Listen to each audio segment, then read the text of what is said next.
Hello and welcome to Genealogy Gems podcast episode number 297. I am Lisa Louise Cook, and I am so glad that you are here. We're going to be deep diving once again into artificial intelligence. And we do this because this is an amazing tool for genealogy research. And so I've got kind of two sections that we're going to cover today. In our first segment, we are going to kind of cut through the jargon, and we're going to talk about the 10 AI vocabulary terms that you really need to know. Whether you're just curious about AI, whether you've been using it for a while, maybe you're one of our Genealogy Gems premium members and you've been following along on the live streams we've been doing. It's wonderful to be able to use the tools, but you got to be able to talk about them, right? And as we hear the new news that's coming down the pipeline, all the changes that are happening, we want to make sure that we can interpret and understand what's happening. And so we got to know the lingo. And so we will be talking about that in our first segment. In our second segment, we're going to pump up your AI use for genealogy with 10 AI prompt add-ons that can get you better results. These are practical, easy to apply techniques that are going to make your interactions with AI smarter, more focused, and way more useful for tasks like polishing your writing, analyzing research, and even brainstorming creative ways that you could share the family stories that you're finding. I want this episode to really prepare you to get the most out of using AI, give you some actionable tips and strategies that you can do, and just not feel so intimidated. Make you feel empowered to use these incredible tools for genealogy research. So let's get started. Have you ever wondered what life was really like for your ancestors? With newspapers.com, you can explore the world that they lived in through their eyes in their time. You can search over 1 billion newspaper pages dating from 1690 all the way to 2025 and uncover the stories that shaped your family's past. From birth and wedding announcements to obituaries and community news, these pages hold the milestones and everyday moments that connect you to your roots. But it's more than names and dates. It's about standing in their shoes. Picture reading the local paper your great-grandmother once held, or stumbling on a forgotten article about your grandfather's first business. These aren't just clippings. They're pieces of your family's story. Newspapers.com turns curiosity into connection. So start exploring today and see where your history takes you. Visit newspapers.com/genealogygems. That's where you're going to get 20% off your subscription. That's newspapers.com/genealogygems. Your past is just one search away. Whether you're brand new to artificial intelligence or you've already dipped your toes in, knowing the new emerging lingo can help you navigate your way through using tools like ChatGPT and Gemini and Grok.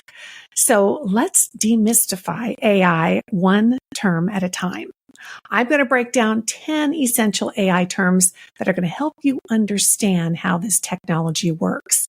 And more importantly, how to use it effectively in your genealogy research and in your life. All right, our first vocabulary term, or phrase, I should call it, is artificial intelligence. Pretty obvious, but pretty important to talk about.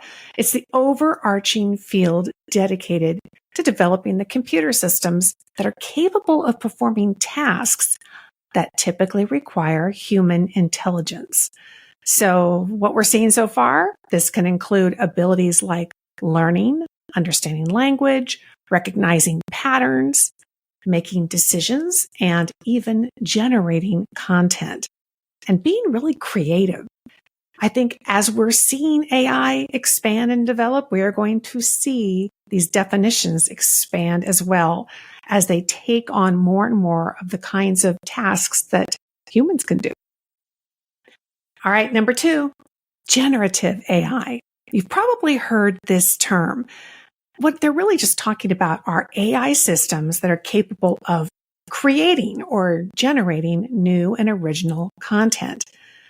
Things like text, images, even music, And all of it's based on patterns that are learned from training data. So think generative means it can just create something out of nothing, it seems like. So how could you use generative AI for genealogy? Well, you could ask it to write a compelling ancestor narrative based on just some of the bullet points that you give it out of your genealogy database. You give it some information, it runs with it and creates something else. Or maybe you have a description out of an autobiography or a county history of a particular ancestor. You could put that description into AI, and generative AI could try to create an image that represents that person. Number 3, large language models. And you'll often hear this referred to as LLMs. So these are advanced AI models that have been trained on vast amounts of text data, and that enables them to understand and generate human-like language. And it's sort of predictive. So it's not necessarily that it's thinking and creating this new language, but it's actually read and interpreted so much text data that it can actually anticipate what would be the next logical word in order to put strings of phrases and sentences together. That's what the LLM is doing. So any tool that's able to write up a genealogy narrative for you, that is an LLM. So what would be a great use for an LLM for genealogy purposes?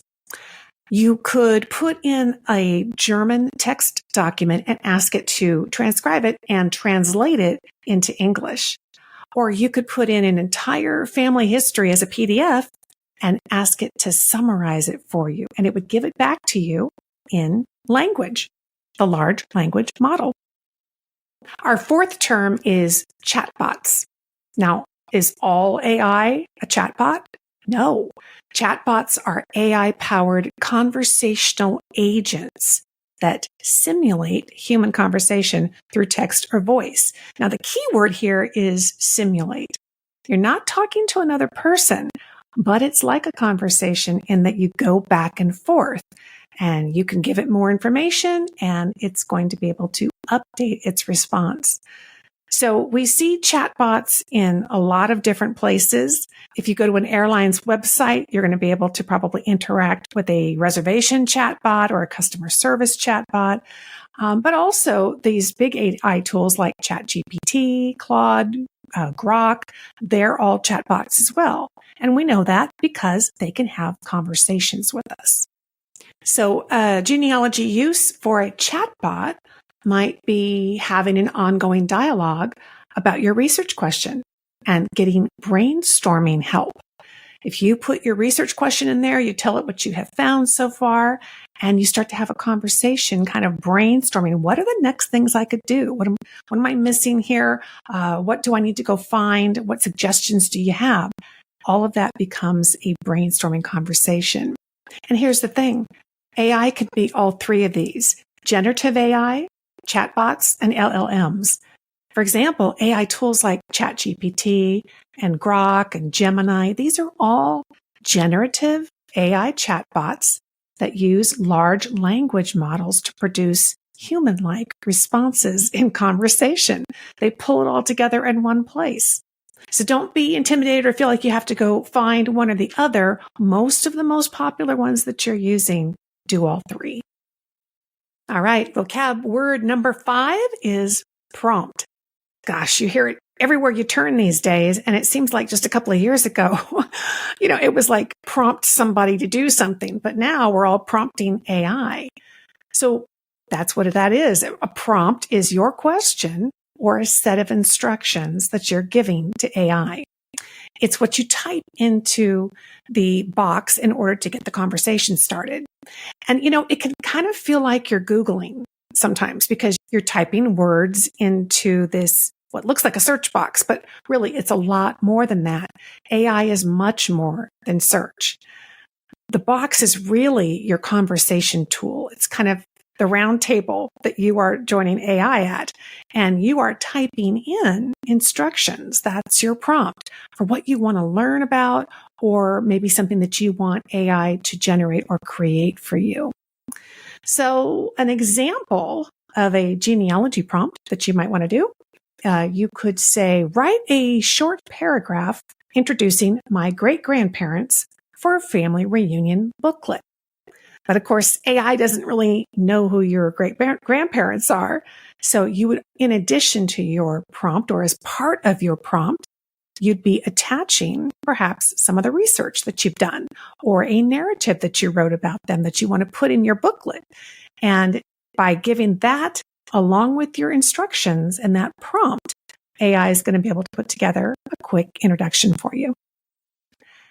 And speaking of prompts, prompt engineering is our sixth vocab phrase. So prompt engineering is where you really take the wheel to get where you want to go with AI. Basically, if you put garbage in, you are going to get garbage out. Likewise, if you are really clear and detailed in your instructions in your prompt, it can do an amazing job. So the art of prompt writing is essential to getting really good results. Prompt engineering is when you craft better, more specific prompts to guide the AI toward helpful results. You can ask questions, but you have a lot more room to define the parameters for the kind of answer that you want to receive. So let's put this into practice. What would this look like in genealogical terms? You might attach a document to AI, and instead of just saying, summarize this, which could be a prompt, if you could engineer that prompt, you might do something like, summarize this land deed in plain English and explain what it tells us about the ownership in the 1850s in Georgia. There you go. You've given it a lot more parameters. You can do a lot more than that when it comes to prompt engineering. But the point is, don't just make it, simple, kind of the bottom line of what it is you want to accomplish, but really give it the parameters and guidance and more background information. Engineer the prompt so you can be successful. Have you ever typed a prompt into AI or asked a question, and when you got the results back, you thought to yourself, what in the world? Why did it give me this answer? Well, that's the situation where our next vocab word may come in very handy. It's called priming.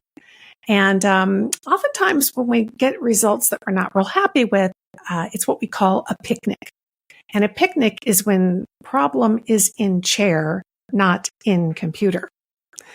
And that's okay, because if it's a picnic, it means we're kind of the issue, but there's something that we can do about it because we can change up what we're doing. And one of the things we can do to change it up is to do some priming.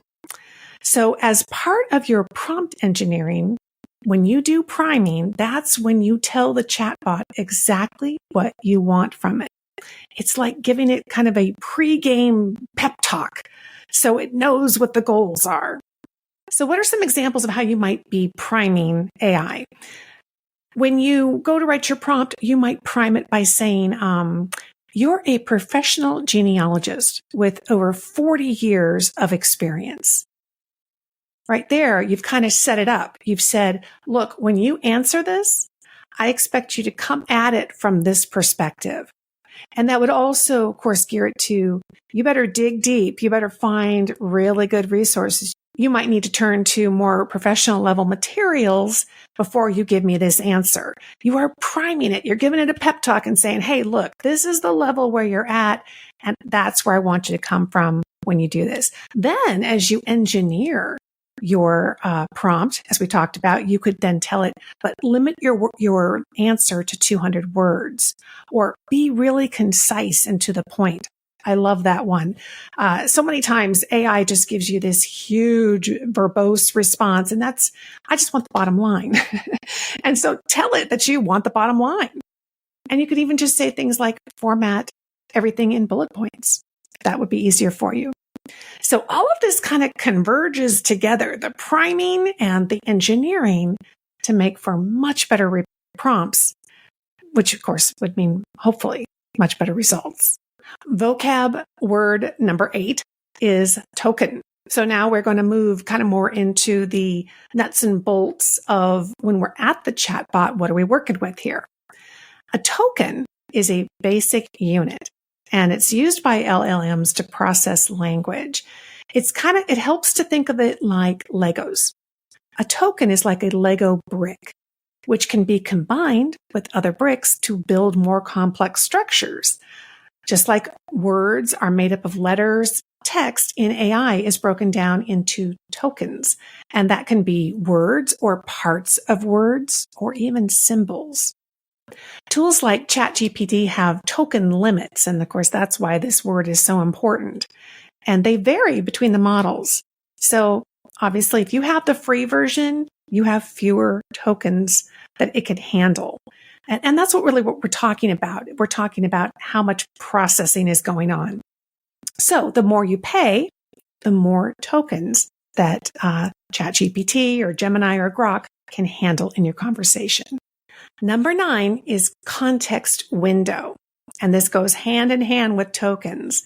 The context window refers to the amount of text, which is the tokens, that an AI model can remember and work with all at once. It includes both your prompt and the AI's response. So all of that counts towards tokens and the total context window.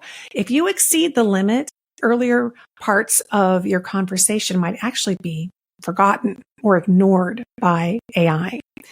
So if you're sharing a long family history or a research report with the AI, you might notice that it starts forgetting details.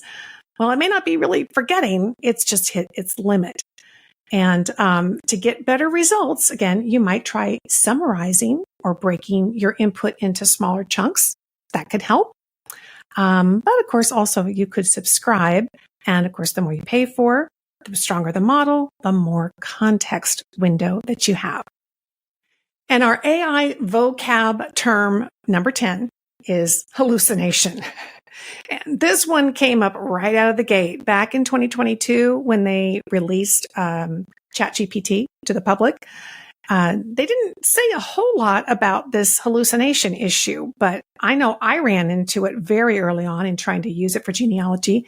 I even did a video about it, about the shocking results I got. And it was kind of shocking because they didn't really kind of forewarn you that this could happen. But here's the thing. AI is like an eager beaver. It is eager to please. It is eager to give you a result. And if it's got to make it up, it will. So hallucination is that making up of information, stuff that just isn't accurate or true at all. In fact, I had this situation recently. I mistakenly put the wrong county for a town that I was asking for more information about. And it gave me all kinds of stuff that looked really official, really on the mark, like go to this archive, do this, do that. The problem was that town didn't exist in that county, period. And so it hallucinated. It put it together in the most reasonable sounding way that it possibly could, but it was wrong. So we are always a partner with AI when we're using it. Again, garbage in, garbage out. So not only do we have to really be sure that we're being accurate as we put information into the conversation, but bottom line, we have got to check its work. I wouldn't even say trust but verify. I would just say consider this to be a really eager genealogy assistant, and you need to double check their work. All right, let's do a quick recap of our vocabulary that we've covered today. Number 1, artificial intelligence.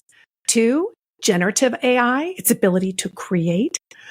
3, large language models, which of course is that text-driven answer that we get. Number 4 was chatbots, and that's AI's ability to have conversation with you. Number 5, prompt. This is what we're going to type into the box to get the conversation started. Number 6, prompt engineering, which is us giving more information, more context, so it can give us a better answer. 7 was priming, and that is setting AI up for success, letting it know what your expectations are. Number 8 are tokens. Think of those like the little Lego bricks that get built upon and have limitations depending on which model you're using and whether you're subscribing or not. Number 9 was context window. That's kind of your workspace and it has a limit, right? There's only so much that can happen there and so much that AI can remember in any given conversation. And number 10, the thing we want to avoid, hallucination, where AI just makes it up. So all this means that it's that gray matter in between your ears that really has to come into play in the end to double check its work. These aren't just buzzwords. They're keys to unlocking better results with AI in your family history work. Now that you've got the vocabulary down, you are really ready to move on to the fun part, which is creating prompts that really get results. Are there some AI terms that you have come across that you are wondering about? I hope that you will drop them in the comments on our podcast show notes page at genealogygems.com. Coming up next, I've got 10 different things that you can add on to your AI prompts for better results.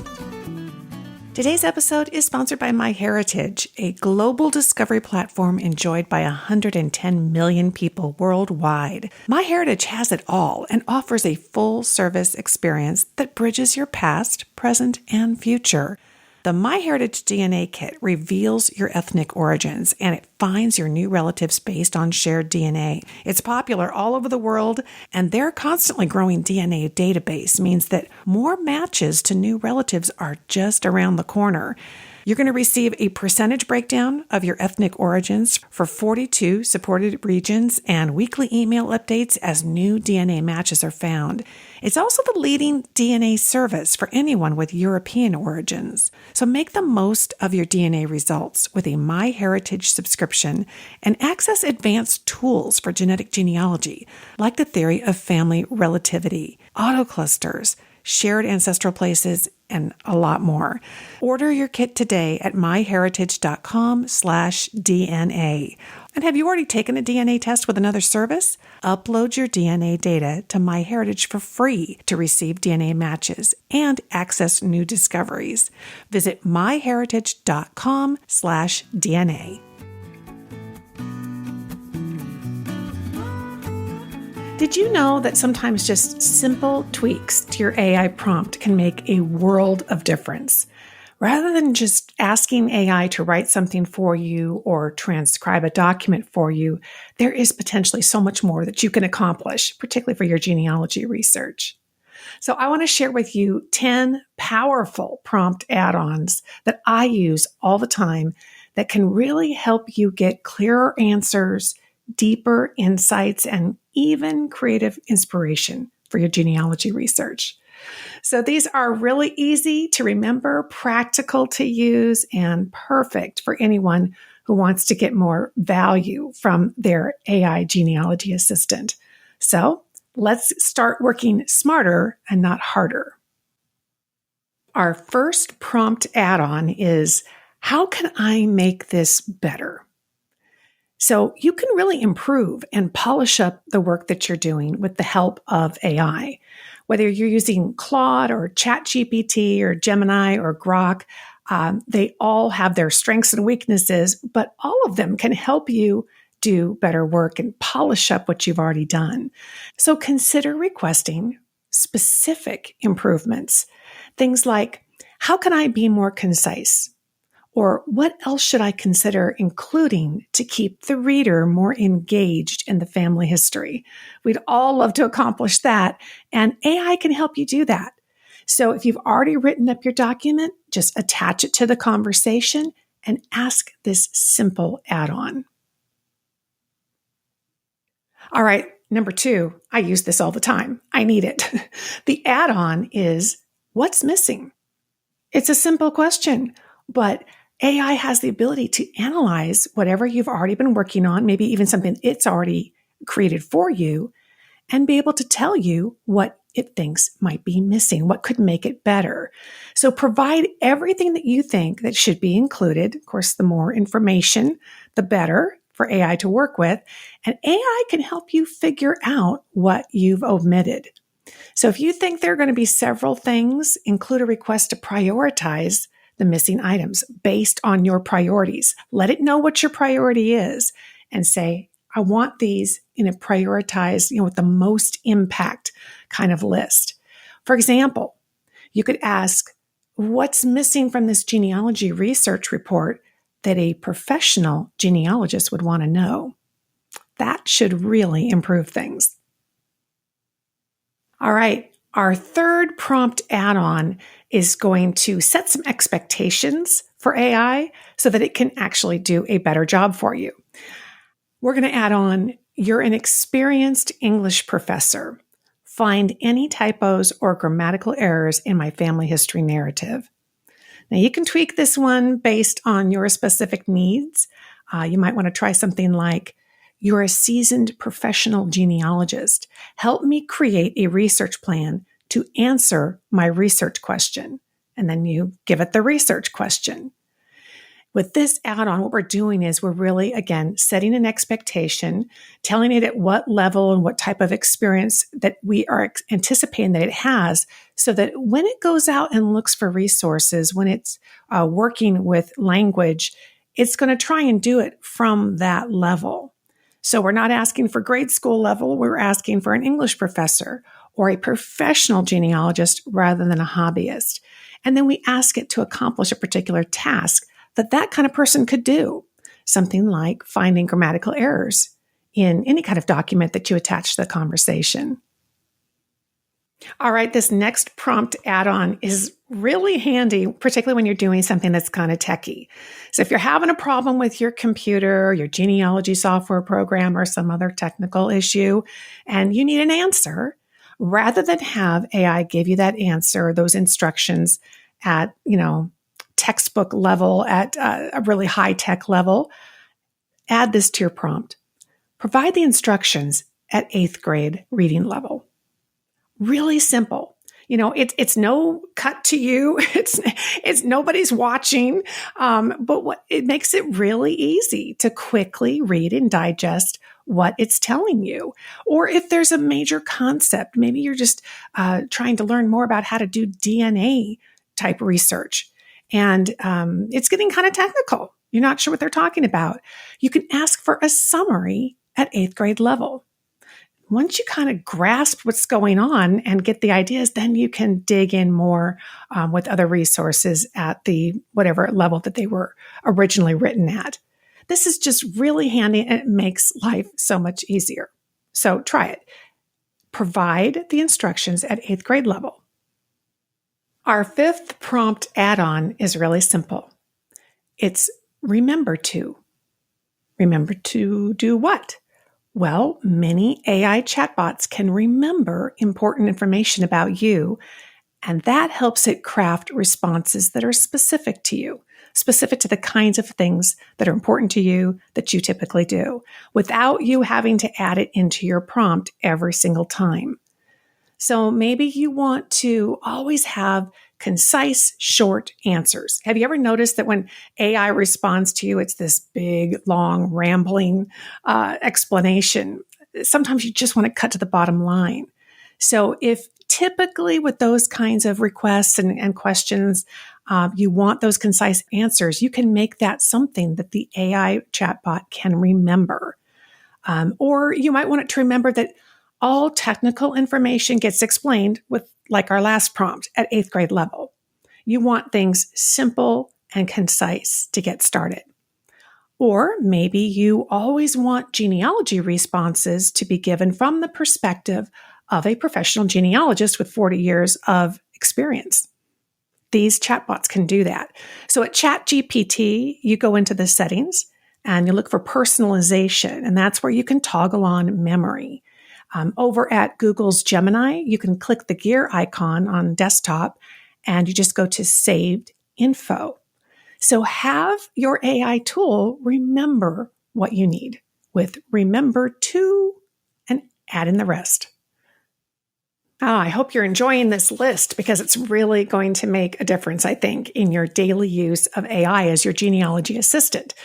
So let's get to number 6. And this one is about when you ask the AI to analyze information for you. How about adding on this? Explain any trends or insights that you find. So if you're attaching a genealogy research report, the results of your latest research or anything else that you want to look at from a new angle, have AI analyze it, but also be looking specifically for trends or insights, things that may not have occurred to you or jumped out at you. It can identify those for you, and you could have them just put it in a bullet list, and then you decide which ones you're interested in learning more about and continue the conversation, asking it to elaborate on those particular items. Okay, let's say that you download a county history book from Google Books, one of my favorite websites. Lots and lots of free digitized historical books and information. And so you can download, let's say, a county history as a PDF to your computer. But you don't have time to read all 500 pages to try to find your ancestor. Perhaps your families are not mentioned in the table of contents or in the index, but there are some references to either them or their associates or the places where they lived. You can attach that PDF to your conversation and use this add-on. Summarize this in up to 5 sentences or maybe bullet points. This is going to give you a really quick overview or summary of a huge document. It helps you target how you're going to spend your time reviewing this material. So consider including those specific areas or families that are of interest to you that you want to focus on. Make sure that the AI chatbot understands what your priorities are, and then ask it to just start you off with a summary. Summarize this in up to 5 sentences or however many you want, or bullet points. Again, whatever formatting works best for you.